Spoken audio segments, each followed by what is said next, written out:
Uh,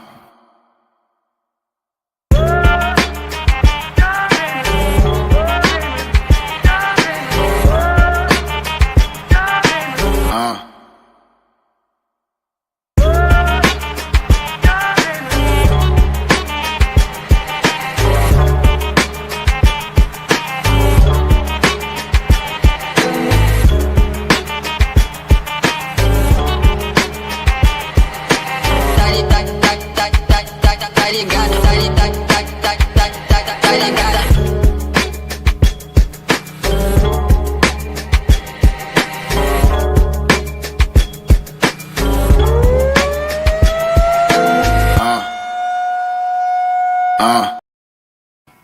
Hey, sports fans, this is Robert with WTP Sports Dudes here live on this fine Sunday morning here in Columbus, Ohio, doing our Sunday, what am I talking about? Sunday Speaking Sports Sunday show. I'm glad to be here this morning. Before I get started, let me go ahead and give a shout out to our sponsors who are sponsoring Speaking Sports Sunday show. Our man, Super Cat Nano, who does all of the music for us, who is sponsoring us with his music. You can always check him out on YouTube at Super Cat Nano. You can also find him on Facebook at Super Cat Nano. That's Nano spelled Nayno, and cat is spelled with a K. So go ahead and check him out. You'll like what you see. We also got our man and his wife, K and T's Good Eats LLC. You can find our man Kevin Bird and his wife on Instagram at Kevin J. Bird. That's Bird spelled BYRD at Instagram.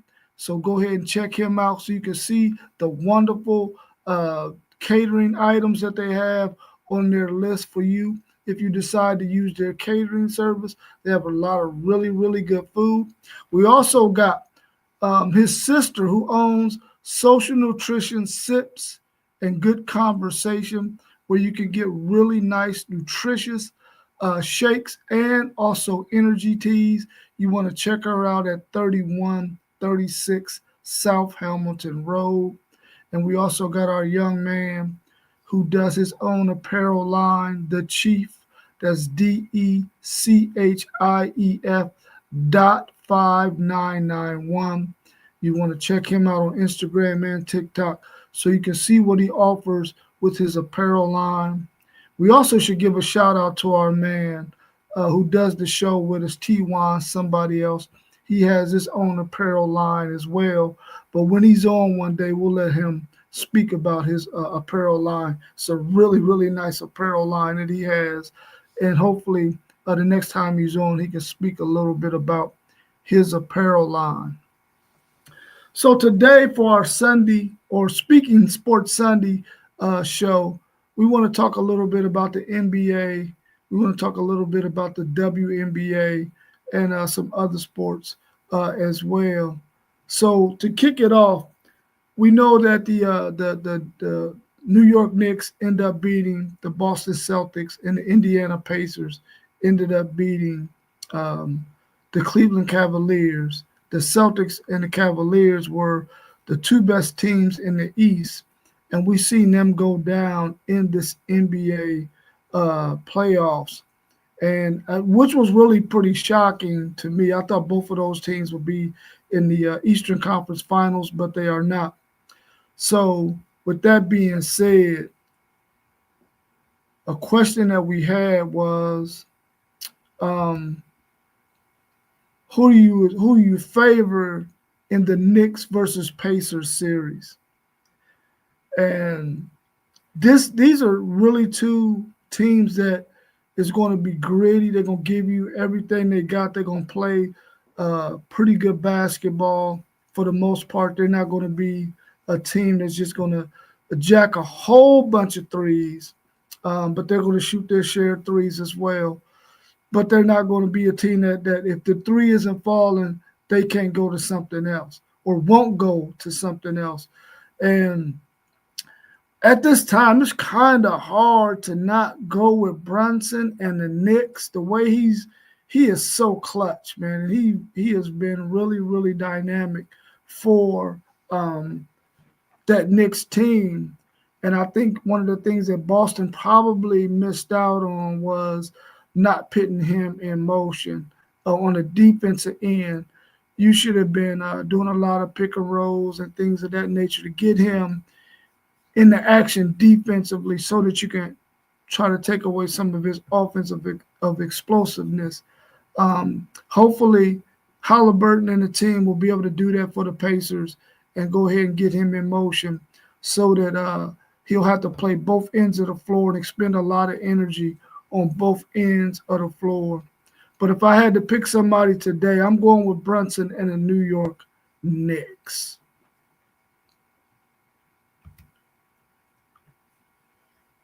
Who you got today in Game 7 of the Nuggets at the Thunder? And what do you think they need to do to win? It's really tough to go against the Joker, man, in a Game 7 when he brings so much attention and he can do so much with the basketball in his hands. He can pass. He can score. He has offensive moves. He can really take over a game. And I think that's what's going to have to happen for them to win this game today against OKC. I don't know if SGA can do the things that he does and get to the line and get him that 10, 12 points at the free throw line as well as make enough buckets so he can be in the 30s. He might have to have a 40-point game today, but he really needs to understand that this is Game 7. There is no tomorrow, and he has to put that team on his back because you can rest assured that the Joker is going to put the Denver Nuggets on his back to win this game. They really got to go ahead and really attack the Joker and try to get him off the floor if they can. I don't know if they have the bigs to be able to do that, but you gotta try something in the effects of trying to get him in foul trouble, or at least attack him to the point where if he's not playing good defense, you can get some buckets because he's not a fantastic defender. Most of those players from European players aren't really good defenders. So I think that's something that OKC would have to do to win. If I had to pick one, and I do, I'm going to go with OKC to win this game at home. Their fans are going to be fanatical like they need to be, and I think they get the win today. And I think SGA has a really, really good game, and he gets between 30 and 40 points in this game today. So I'm definitely going with OKC in this one. We got our man, Mr. Claiborne, coming in. How you feeling, bro? I'm good, bro. I'm just listening in. We on our way back out to that water. I got a little bit of noise in the background. What you got going on? What you talking about? Well, the first one I was talking about, who do you think wins the series between the New York Knicks and the Indiana Pacers? Who you got there? That's gonna be a good one, man. I'm gonna have to go with Indiana because they tore us up and they look pretty good doing it. But that's gonna be a good one. It's going 7. But I don't know who got home court, Indiana or New York. I'm not sure. It's probably It might go to the home team, but just off rip, I'm going with Indiana. But it's gonna be a good one. Okay, cool. What's your thoughts on this Game 7 today between the Denver Nuggets and the OKC Thunder? OKC, that's my other team. That's my out west team. And I ain't never really rooted for another team outside of my state, but I really like this young OKC team. I'm rocking with them. But Denver got that championship pedigree, and it's going to be hard to knock them boys off. So OKC going to have to come with it. Hopefully they're not too young to get to that next level this year because they have a great team, but we all know they're still kind of young. We know Denver's done it already, so we'll see if they're ready to take that next step and really be a contender year in year out. So I understand you're up in the state of Michigan and you're up there with some family and friends and y'all fishing. What is that like? Hey, we just got into the truck heading out, and this guy came over to us, man. Like, man, what do you say, bro? It's a great thing. What do you say? It's a great thing to come out in the morning to see come out of a hotel in Michigan and you see all of this scarlet and gray. I said, respect. He said it with a smile on his face. It's friendly fire up here. It ain't nothing bad. Actually, everybody I can talk to been pretty cool. And then when we saw this black guy, he like, you ain't gonna catch nothing with that over.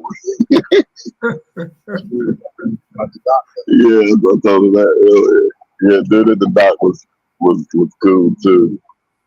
He was cool. He was salty that we won that natty though.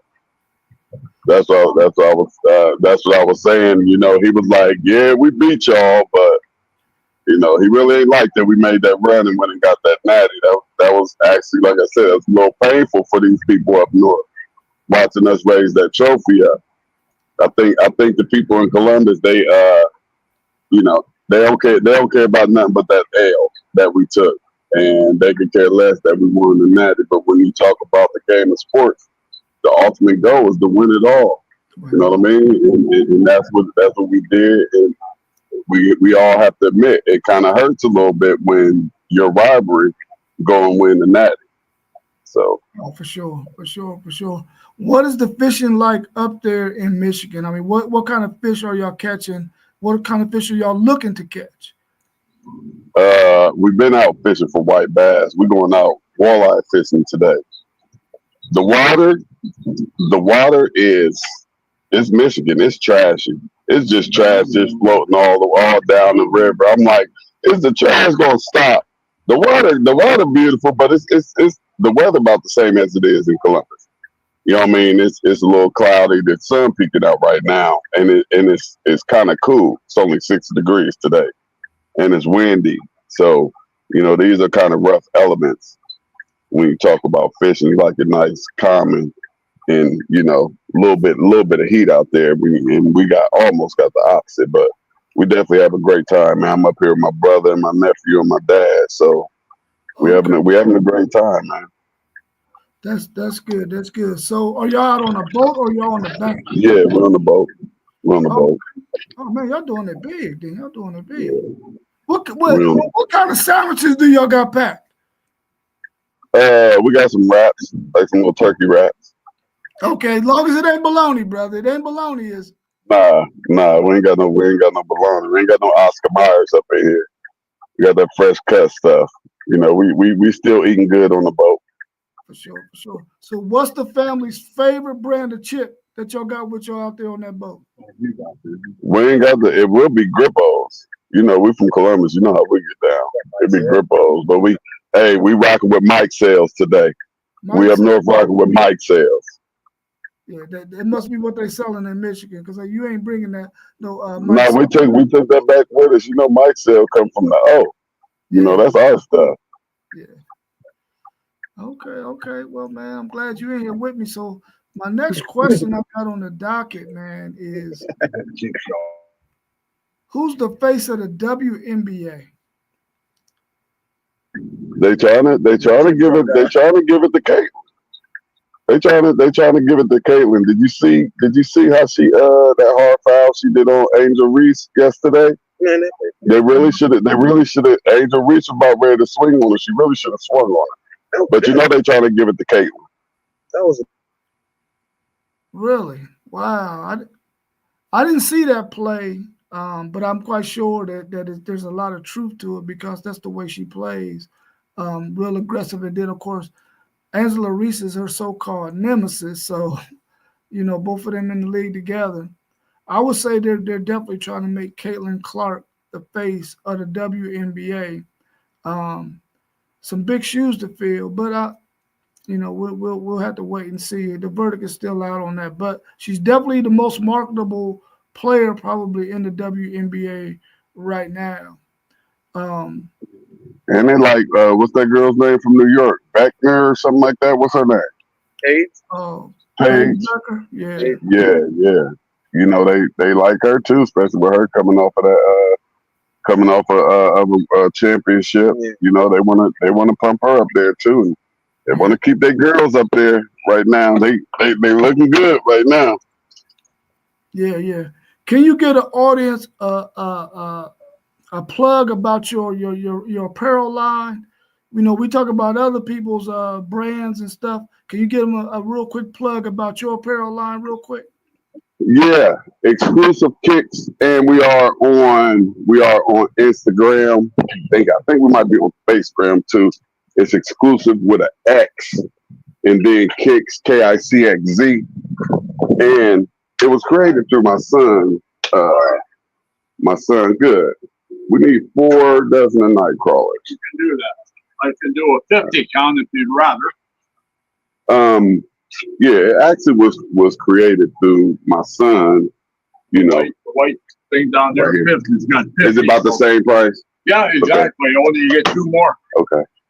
And he used to sell the Jordans and the Yeezys and all of that stuff. So I said, son, I'm gonna show you something. I'm gonna take this and turn it into a frame. And that's what I did. I turned it into a brand, and it's like no other because what we do is we actually custom make. We custom make everything, and it just it matches with your shoes. Like a lot of people, it's hard for them to find a shirt or a hoodie or something to go with their new fresh kick. So that's what I do. As of right now, I hand make everything on my own. So everything that I sell, everything that I send out came off of these hands right here. Like real life made from a real live G. You know what I mean? It's not, we ain't shipping it out. We ain't doing nothing that. I make all of it. The jackets, the hats, the hoodies, the t-shirts, the sweatsuits, the text. And then he said, then my man said I got the wrong color. Like I said, I'm up here up north. Where here? Don't bother. Wrong color, man. He said I got the wrong color. Hey, I'm getting it. I'm getting it up here, but you know everywhere I go, I'm represented. This is what I wear every day. This is my work uniform. It's still the wrong color, huh? You know what a Buckeye is, don't you? Yeah, it's a crazy nut. It's a crazy nut. We crazy. Some kind of nut, yeah. He said it's some kind of nut. Hey, we crazy though. A nut with a necklace. A nut with a necklace. There you go. You have a good one, man. Hey, they've been really nice though. I can get that, and it's just like at the crib, man. It's friendly fire. It's nothing major. I can see it being different if they didn't have a national championship up under their belt. I can see it being real different because, we've been beating up on them for so long, but since they do got that from last year, they feel like they can say a little something, and they've been beating it, so, they feel confident with their speaking. If you go a few years back, they probably wouldn't be saying nothing, but like I said, they didn't have to have a nice little run, and, it is what it is. But like I said, it's been friendly fire, and it's been cool. Yeah, it's good to know that it's only about the sport. You know what I'm saying? It ain't nothing personal. Hold on, bro. Oh, yeah. Man. It connected to my phone.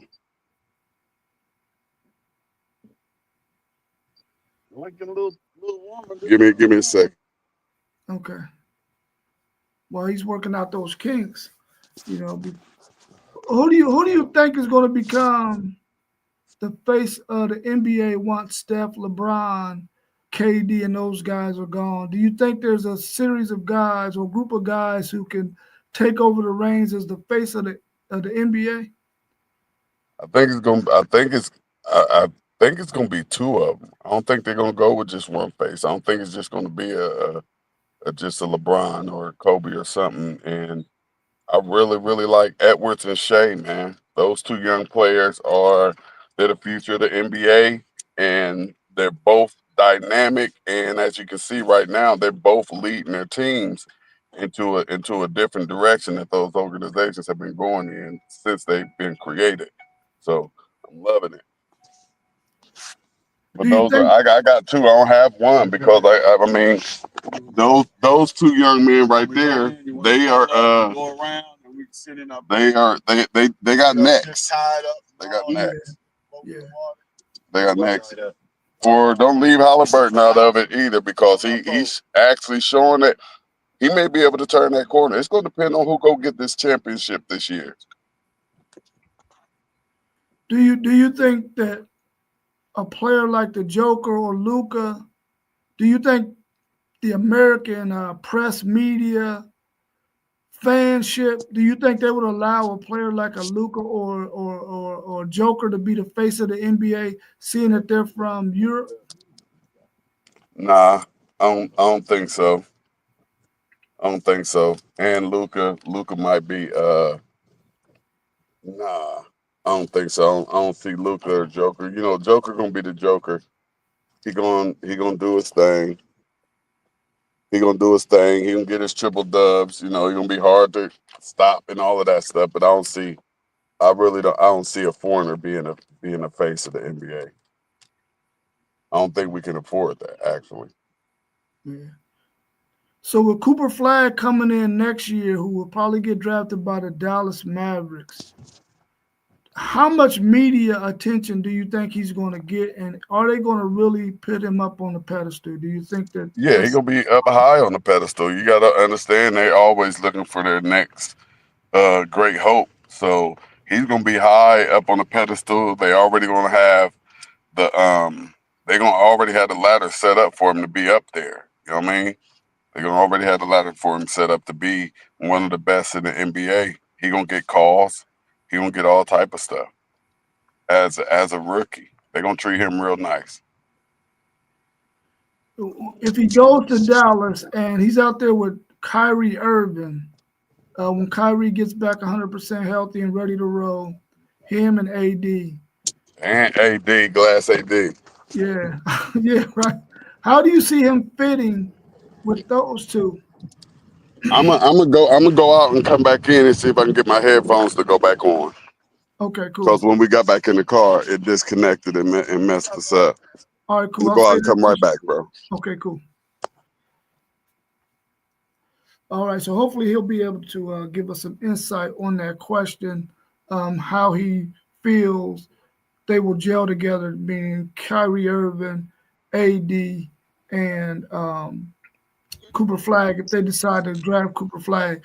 So what do you think that'll look like with those three together? Yeah, I can't hear you. I can't hear you. Oh, no, you don't. Let me see. Yeah, you got to unmute yourself. You muted. Okay, there you go. So hopefully he's having some technical difficulties. He's out there in Michigan, out there fishing with his Ohio State gear on, our man T-Juan, somebody else, Mr. Claiborne. So hopefully he can go ahead and get his technical things fixed and come back in and answer that question. But for me, I feel like Kyrie Irving, I think, has played enough basketball to where he understands that he can still do what he does and still bring that young player along. And I think that AD will welcome that because that way he can have a little bit more freedom to do what he got to do out there on the basketball court. Seeing that he'll have Kyrie, Cooper Flag, and himself, that's a nice three-headed monster as long as they can get what they need to get out of Cooper Flag in terms of playing down the stretch, probably being the guy down the stretch in the second quarter, third quarter. I know Kyrie will take over in the fourth quarter. So what's your thoughts on that combination of players if Dallas drafts Cooper Flag? Do you think that's a good mixture with him, Kyrie, and AD? Man, I love it. I love it. It's gonna be. I love it. Hey nephew, can you reset clear right there? I love it, man. I think that's gonna be something, man. I also feel like I think they're gonna pick up some free agents, man. I think people are gonna be excited to go and play with Dallas and play with the little young kid and Kyrie and hopefully AD at least start the season off healthy. And they may probably actually be the team to watch at the beginning of this NBA season next year. Yeah, I agree. Good to see everybody this morning as well. What it do, Moss Bird? Feeling pretty good, man. Everything signs looking good, man. So I definitely like the Cooper flag with Dallas. I think that's probably something that we all feeling good about, just seeing what the possibilities could be. You know, you pair Kyrie with probably one of the highest rated wings coming in that, you know, he'll play with. You know, they both was Duke players, you know, one and dones. They was highly touted, you know, freshmen respectively. Cooper coming in with a lot more hype, of course, than Kyrie. But when you add Anthony Davis, you know, you got P.J. Washington, you got a Klay Thompson. And like T.Y. said, the pieces that will be added in the offseason, I think you'll be looking at a Dallas team that'll definitely, you know, possibly be one of the teams to beat in the West. You know, that's what everybody will have it and looking like. But I definitely would love to see what Dallas would be with Cooper Flag. Hold on, yeah. Okay. If Cooper Flag was playing back in the 80s, 90s, 2000s, 2010s, would he be a 3 or a 4? Or would he be a 3 or a 4 depending on what era he's playing in? That's a great question.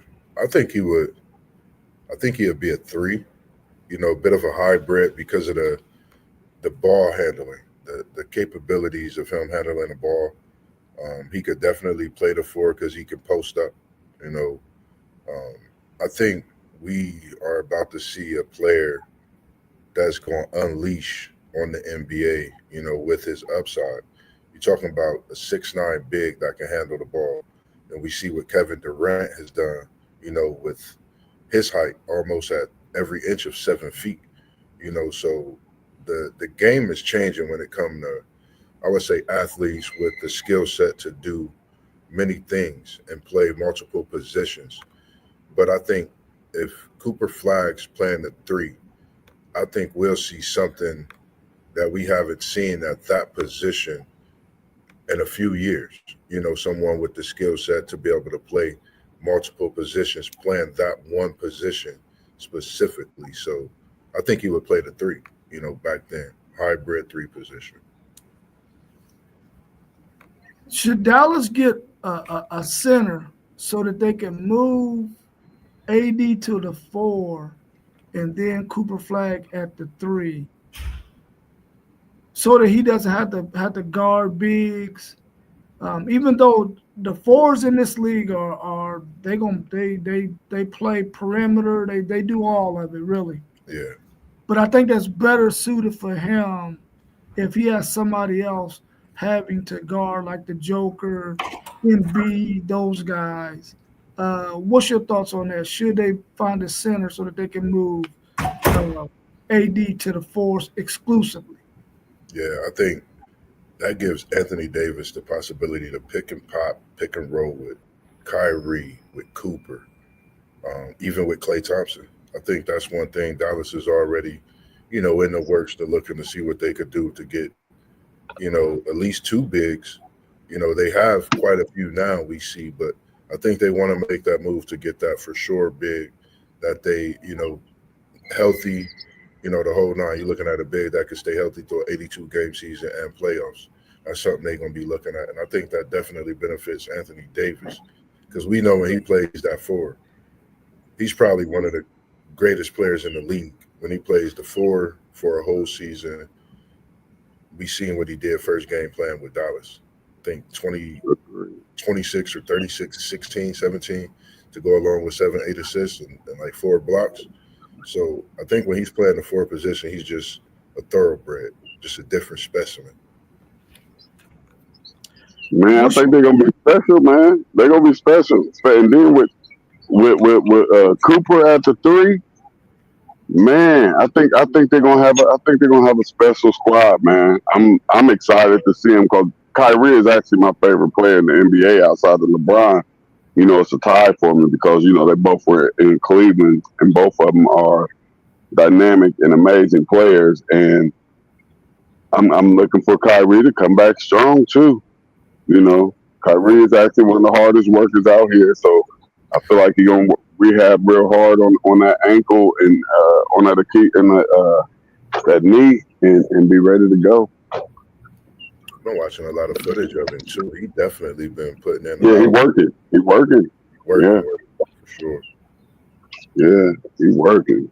Yeah. He definitely has the kind of mindset that he ain't laying down for sure. He's not laying down. He's not gonna lay down.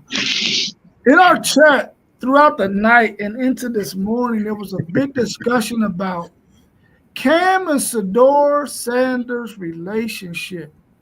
What's your thought on that? Is it real? Is it fake? Is it some haterism? Is it some jealousy? What's y'all's thoughts? Go ahead, City League. I know you ready for this. Man, when I saw that first video of them working out together, and he just kept throwing little slight little things at him that where you really would have to pay attention to it to see what was going on. And I think it's artificial, and they're definitely not tight. Like go ahead, they're definitely not tight like him and Trav. Not even close. You know what I mean? Not even close. So just surprising that people thought about him. Thought about him swiping out that jersey, because really, if you think about it, it really shouldn't have been a big deal. But it is a big deal in Shedeur. All right, and Shedeur let him know, like, dude, I ain't messing with you. Don't come to me. You know, just to him, it seemed like it was another shot. But I'm gonna go ahead and listen. So y'all know how I feel about that. I think it's fake. It's Cam, and I think kind of somebody putting him up to it, like just to be irritating to it. Remember when I first started speaking about it? You know, months ago, I said, "What's going on with Cam and Shedeur? They beefing or something?" And you know, we had to look at it. We thought it was just, you know, them being buddies. We seen them working out together. But after I really watched that yesterday, I thought myself that they was boys. You know, so this leads me to skepticism. You know, it's a lot of money out there in the world. You know, what is going on with this? You know, I like them being boys. Two black men, as great as they are, and they respective talents that they do at the quarterback position. Why not beat the odds? I know everybody talking about it.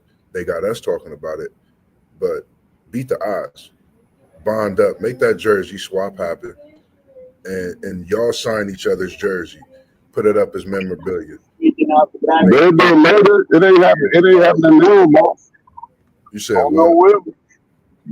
I said he'll probably do it with him later, but just like right now, while all this stuff is fresh, and he got to fight for his life and his money right now, he ain't on none of that. He's locked in.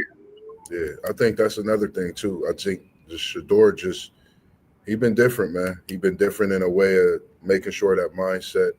And a lot of people, you know, me being an athlete, it's a certain lock-in mode mentality that you have when it comes to things. Like I remember when I played on my state run, I didn't really want to talk to nobody in the neighborhood when it came to basketball. It wasn't nothing against them. It's my mindset, my mentality was focused on this goal, which was to win the state championship. So I kind of understand what you're saying when you say that. So it's just going to be something I know we're going to heat up in the chat, talk more about, you know, today, the next day, and so forth. But definitely something I'm going to keep an eye on. But just for me, go ahead and swap the jerseys, defeat the odds, and y'all both sit there and say, we want top dollar for both of these jerseys together. No difference in the price. Let's get the bid. Just my thing. I don't know. It may work in a good way. You know, I guess my thinking is it might just would have been it's a little bit premature. It's like Wait till we meet on the field. You the starting quarterback for the Tennessee Titans. I'm the starting quarterback for the Cleveland Browns. We go out there, we battle on the field. Then after the game, we swap. You know what I'm saying? It was probably premature right now. Y'all ain't even had no action yet, man. It's like, yeah, you my boy. I mean, you can go buy a jersey, bro, and then I'll sign it for you. But we can't be on national TV or in a video swap. Right now, no, bro. He ain't did shit yet. It just was premature. Man, we're still talking about Shedeur got to make the team. So just understand how locked in he is now. Not even talking about, we already know the $30 plus million that he lost. That they really just took $30 million from him, man. That's all they did. They just took money from him because of his prime son. Yeah, I can definitely dig that too, man. It's just like sometimes, they gotta feel like they gotta prove a point, and so that they did that by taking that $30 million.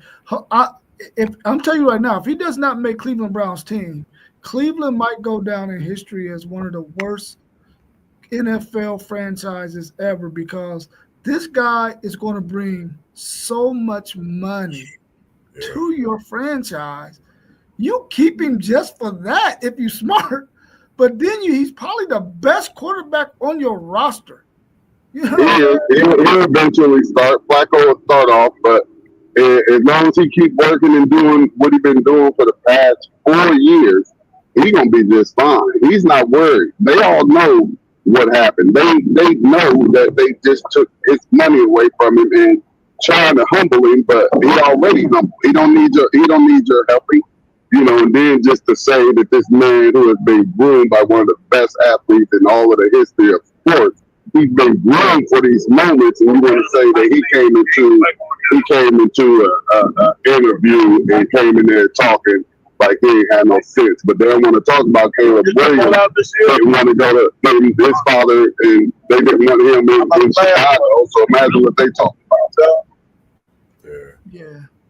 I mean, and I think those owners are going to soon realize that, listen, if these people decide, and I'm talking about black people, if they decide that they just going to be like, they can take billions away from the NFL, the NBA. Baseball is already lightweight struggling. I don't know what hockey and other sports are doing, but if when we start to see the disrespect that we've seen with Kaepernick, now that we've seen with Shedeur, when we start to see that stuff is really directed at us, we can start pulling our hand.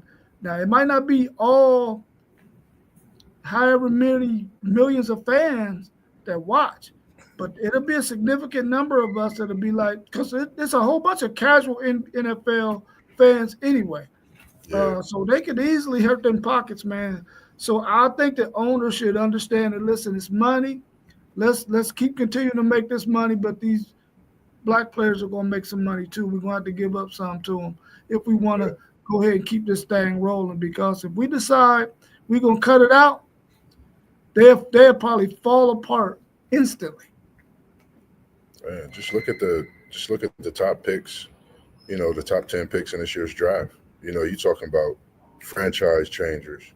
You hear the word, you think of legendary when you talk about Shedeur, generational when you talk about Cam Ward, generational when you talk about Abdul Carter. So you said it right. They got to definitely pay these black men, man. They got to give them the money that they deserve, and you can't hold nothing back against their talent. Like, they're doing what they're supposed to. They can't help the culture and what's changing.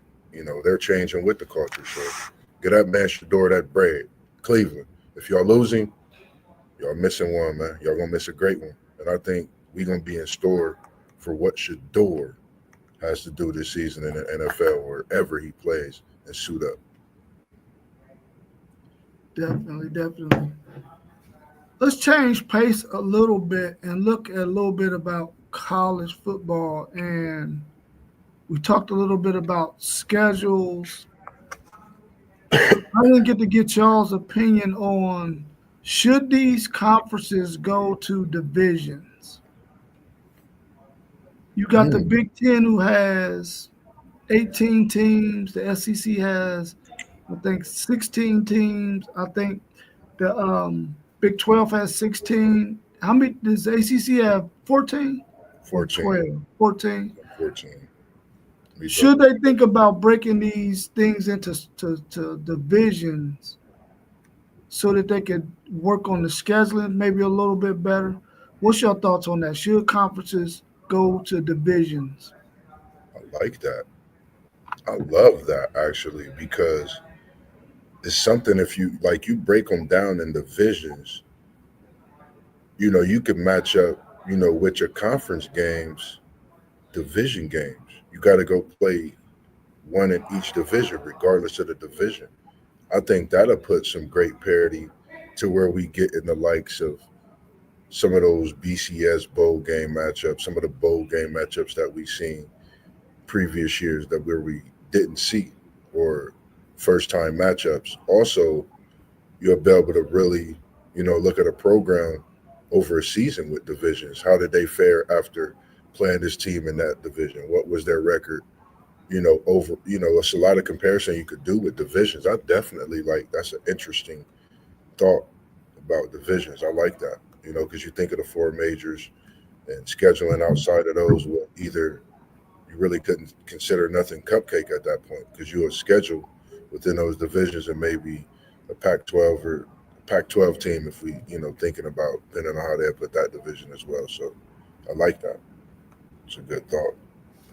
Yeah, I definitely like it too. Like yesterday, I was mentioning the SEC, and then possibly going into four team divisions, and of course having Texas, Oklahoma, Texas A&M, and Arkansas in the same division, which they will play them every year, and then you would have your Alabama, LSU, um, probably Ole Miss, and maybe Mississippi State in another one. And then you would have Georgia, Florida. I Missouri. want to say Tennessee, but not you probably can't put Tennessee in there too and have all three of them like that. But anyway, it would break down that way, and you would have to put Vanderbilt, Mississippi State, which are probably the two weakest in the conference. Sometimes Missouri too. You would have to Yeah. probably keep them three from being in the same division together, or any combination of the two, in order to make it strong. And FanDuel was saying that he would take the lower teams in the Big Ten, like your Northwesterns, possibly Maryland or Rutgers, uh, the ones who don't win that much, and make sure that they're spread out and they're not in the same conference together, so that you can have some pretty good parity, at least in the three or four teams that are in there, between three or four teams that are in that conference. But I think they should really think about going to divisions, especially if they expand and they end up getting to 24 teams apiece and go to two super conferences. Yeah. If they go to two super conferences, the Big Ten can take on another six teams, and then you can got the SEC taking on another eight teams. You have 24 and 24. I think that would be a good number, and then you can have I don't know, maybe six league team. Division teams. I think that would be a good idea, and that's something that I'm almost certain they're gonna go to super conferences for Yeah, sure. I like it. I like the idea because it seemed like it'll be more formidable, and it just gives us better matchups. And I think we'll be able to see a team's overall season. Like we could really weigh it on a scale. We could level it out on a scale. We could really look at it a lot. You'll see, like we want to see better matchups, great matchups, classic matchups through the season as well, leading up in some of those games that we don't see as rivalries being those rivalries as well on the schedule coming years. So I totally agree. I never thought about that. Let me get your thoughts on the quarterbacks in the SEC, and I think that this year's quarterbacks in the SEC, now that they've gotten a little bit more experience, are probably going to be it's probably going to be the conference with the best set of quarterbacks. You Yeah. got Nussmeier, you got DJ Lagway, you got Arch Manning, you got Carson Beck, um, you got Diego Pavia, you Yeah. got Green and Reed, Green out at Arkansas, Reed out at Texas A&M. You got some really, really good quarterbacks. The guy who just transferred from UCLA to Tennessee is a good quarterback. Yeah. You have a lot of really – they don't have no bums at the quarterback position right now, as long as all of them stay healthy. What's your thoughts on the competition that it could be in the SEC with these quarterbacks? And is there a quarterback that could possibly be the front runner for the Heisman Trophy at the end of it?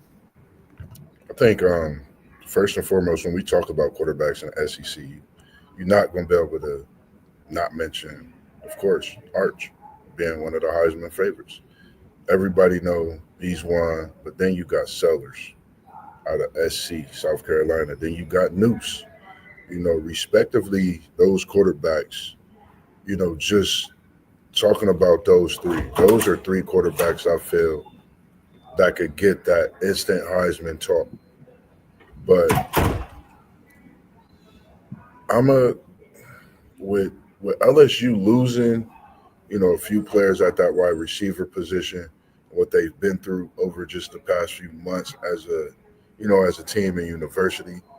I'm gonna say Arch. I'm a big fan of him as well. I just feel like he's going to be the one that they talk about being in that Heisman run. Um, I don't really see no leadway with anybody because it's a scary thing being at that QB in the SEC. Everyone's skilled in what they do great, whether it's throwing the ball accurate, throwing a deep ball, as well as running. So it's something that they do in multiple ways to make them a dynamic quarterback. So for me, I'm just looking forward to the season. But I like Arch. I have a thing for Arch and Noose. Those are two guys. If you go back over the past year, I've talked highly on both of those guys. So I definitely am looking forward to see how they definitely Noose have a bounce back year. Arch in his first year, see what that could possibly be. And when they clash and bump heads, I do believe they play late in the season this year. So, that's a matchup I'll be looking forward to, possibly SEC championship. So never know. What's your thoughts on Vanderbilt? Will they sneak up on somebody this year, or is everybody going to already know? Oh, we know you got Diego Pavia for his 20th year. We know what kind of quarterback he is. Are they going to be able to sneak up on anybody? And they did pretty decent in the portal as well. They got a pretty solid team. Will they be able to sneak up on anybody and get one of those wins that you didn't expect them to get that they got last year, but will they get one this year? I think it won't be against like a Texas or a Georgia. I'm gonna be clear with that. But I feel Vandy can definitely knock somebody off. Pavia, having someone for that long, you're talking about leadership. We mentioned the 25 games, numerous amounts of time when we talk college football or NFL football. So I definitely feel like Vandy could be a team that gets one of those wins. And it's going to be surprising to the college football world. But as we sit here and talk, we know what Vandy could do when they're at home or if they're playing on the road. FanDuel was saying that Pavia has requested an extra year of eligibility. I think he already got it granted, if I'm not mistaken. I think he already got it granted because he asked for it at the end of last season, and I believe they gave him another year eligibility already. They already ruled on that and gave it to him. So, I don't know if he's out injured or not, but I think they already ruled on that, FanDuel, and that he's eligible to play this year. That's why they're thinking about going to a strictly 5-year system. You get to play for 5 years, no more red shirts.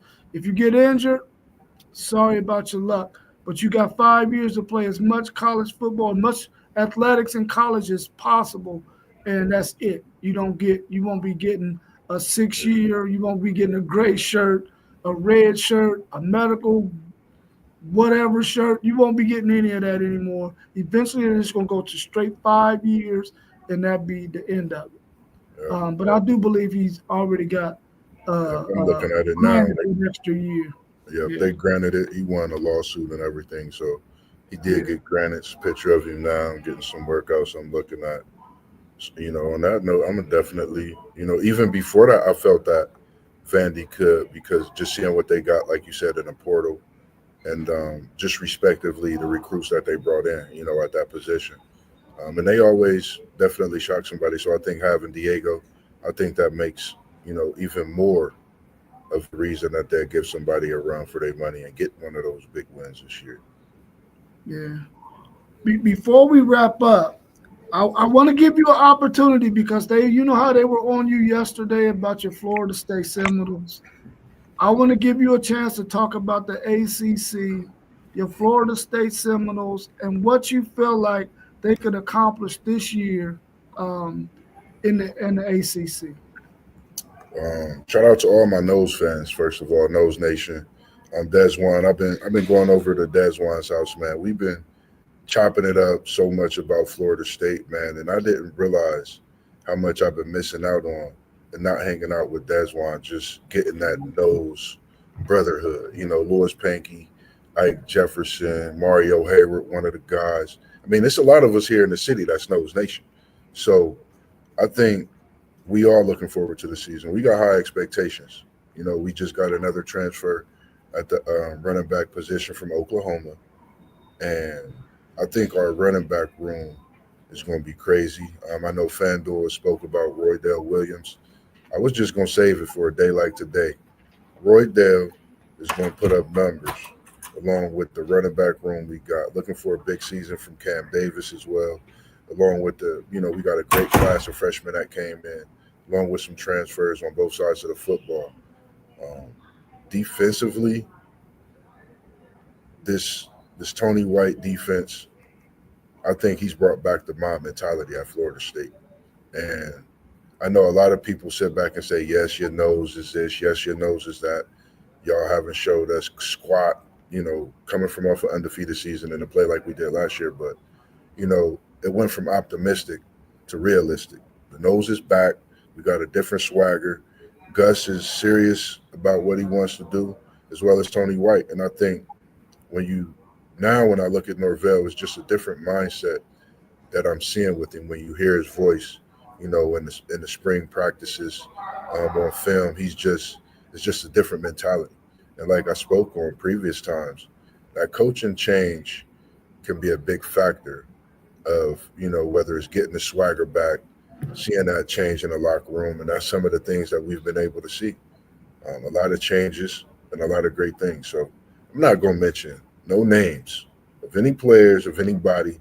I'm going to just say stay tuned in. Week 1, we at home against them Crimson Tide of the SEC. But the ACC, we got something to say week 1 and throughout the season when it comes to Florida State University. So just stay tuned to a great 2025 season that I feel we're going to be having. And only thing that I see stopping us is not having that fight. And I think with what we have there this year and our staff, as long as the great team of players that's been formed, I think we can get that back. Yeah, I think y'all got 3 or 4 really, really key games on your schedule. Of course, the first game against Alabama is going to be a test to see what y'all really got, where y'all at. And even if y'all were not to win that game, you'll still have a barometer to go by to let you know what you need to work on going forward during that season. But then y'all, at game 5, y'all meet Miami for the Battle of Florida. And then a couple of weeks after that, y'all get Clemson. I think 3 or 4 weeks after that, y'all get Clemson. Yeah. By that time, can you see y'all being at least 7-1, 6-2. Yeah, realistically, um, I've thought about this. I feel we can possibly start the season off 4 or 5-0. Respectively. Understanding, Carson Beck coming to Miami is a big deal. We got K Club over in Clemson. They're veterans. 25 games.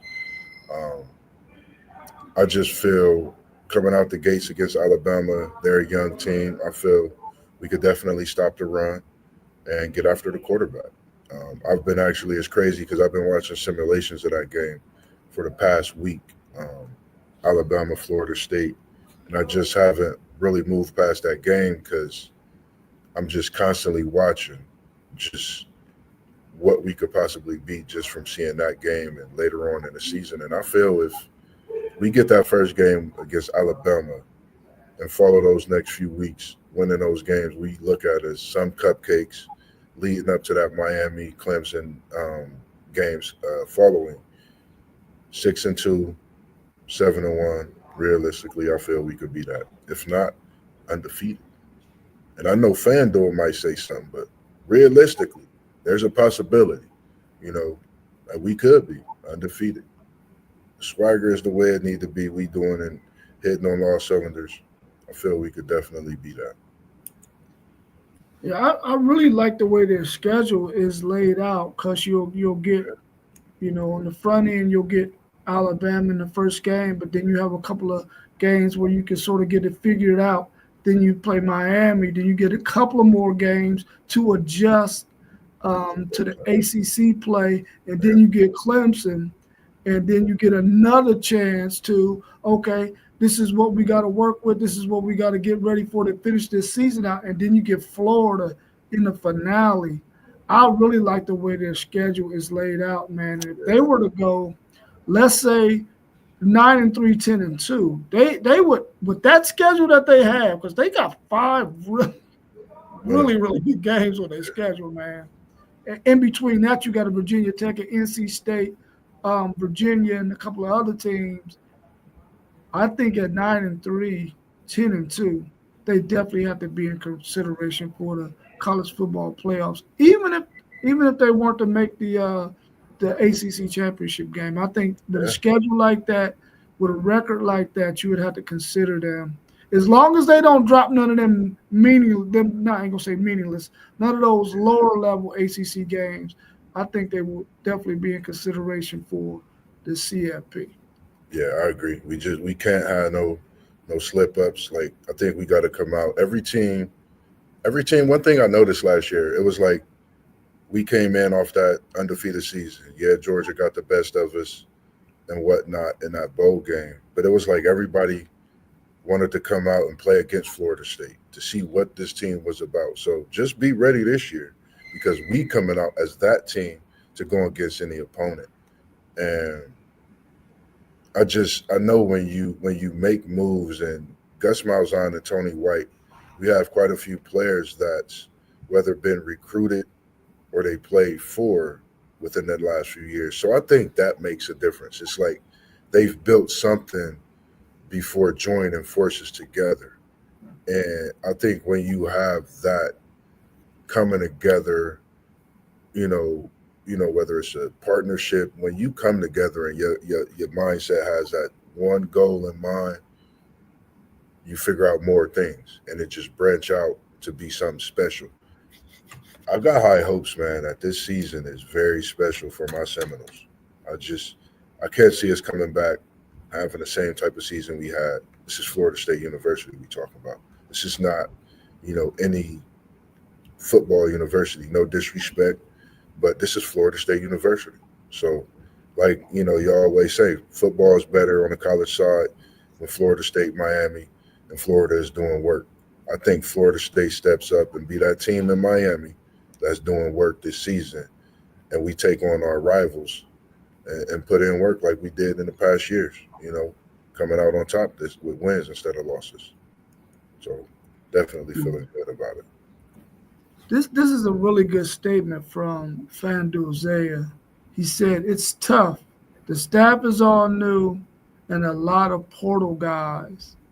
And this what he's saying there is it has a lot of validity to it, and this is where Norvell has got to have set a culture to where those new coaches can come in and easily see the culture that he's laid, if it's a good one, and they can just really get in there and get those players that are new on the right page. But if the culture isn't there, man, and last year, the way we seen Florida State play, it looked like their culture might have been a little rocky. I agree. Even if you got a good culture and you don't necessarily have the players, you will see a lot of hard play out there on the field. And you might have seen that from some players, but as a unit, you didn't see it in the games that I got to check them out. So he has a really valid point.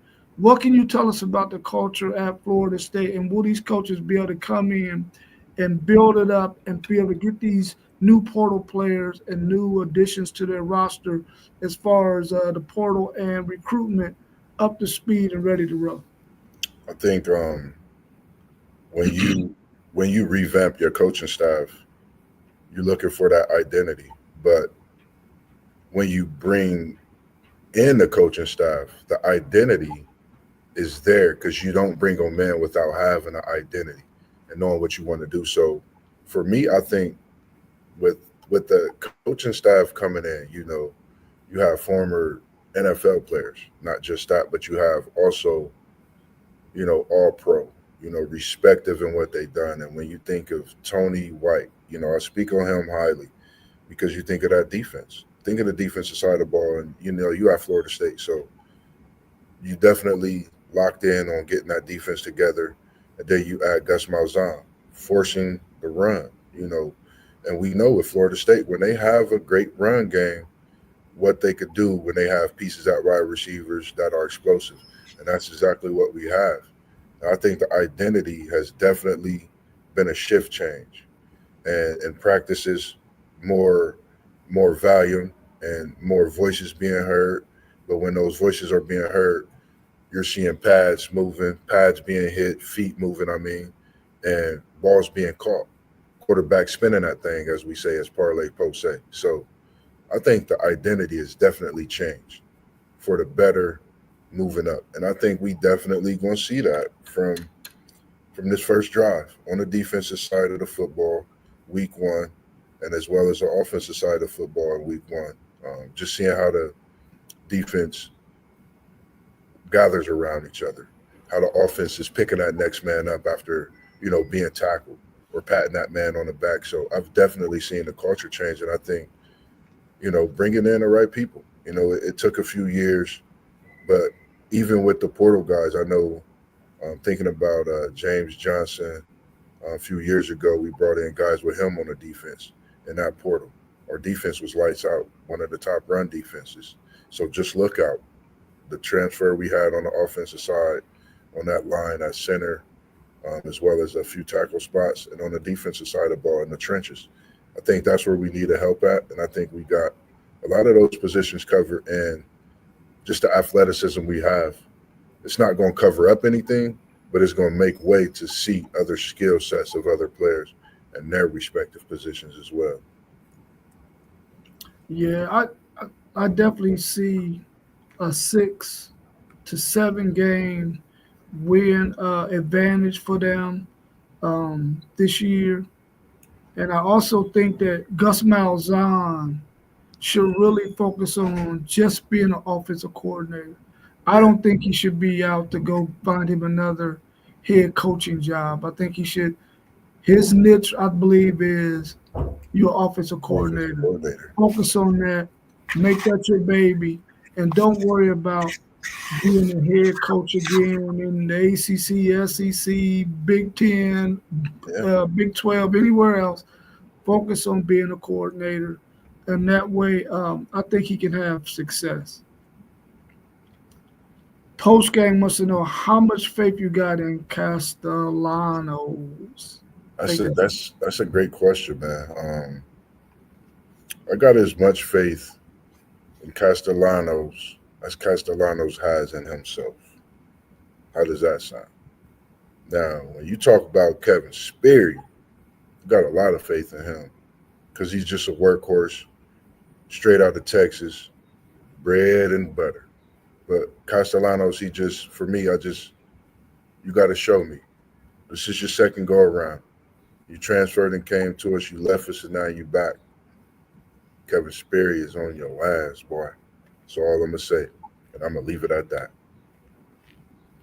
Yeah, I think the fact that he's been in the ACC all this time, so he already knows pretty much what he's going to face outside of teams that got new defensive coordinators with different systems. I think he already knows what he's going to be facing in the ACC since he's been there his whole time. I think he's going to fare well for them. He's going to a team that got more weapons than what he had at where did he come from? Boston College. Boston College. Yeah, more weapons than anybody has at Boston College. Since we're talking about Boston College, let me give a shout out to our man TJ from the Reynoldsburg Raiders. He's out there right now. He's out there in Boston College, playing really well too. I think he's going to probably get some run either on special teams or possibly even a little bit of burn in nickel and dime situations for Boston College. As a true freshman, he's really intelligent, man. Shout out to him, our man TJ Green, Windsor's own TJ Green. He went to elementary school. Let's get it, man. You know, shout out I'm to excited to watch him too. So stuff like that, man, makes you want to watch teams that you ordinarily would watch. Oh yeah. I want to see how well Byron Threet does out there at UCLA, playing in the Big Ten. He's had a chance to play in. Yeah, he transferred to UCLA. Ooh, that's big. He transferred to the Big Ten though. So yeah, he's had a chance to play in the American Conference, I think it was, and then over to the Big 12, and now he's on to Big Ten. The Big Ten. So big business, hopefully man. he does well, and hopefully next year because he has to go to the NFL draft after this year, hopefully he can make somebody's roster as a special teams player. If not, as a safety. So this is last year? This is last year, yeah. He's done with eligibility. I think he's a grad transfer to UCLA.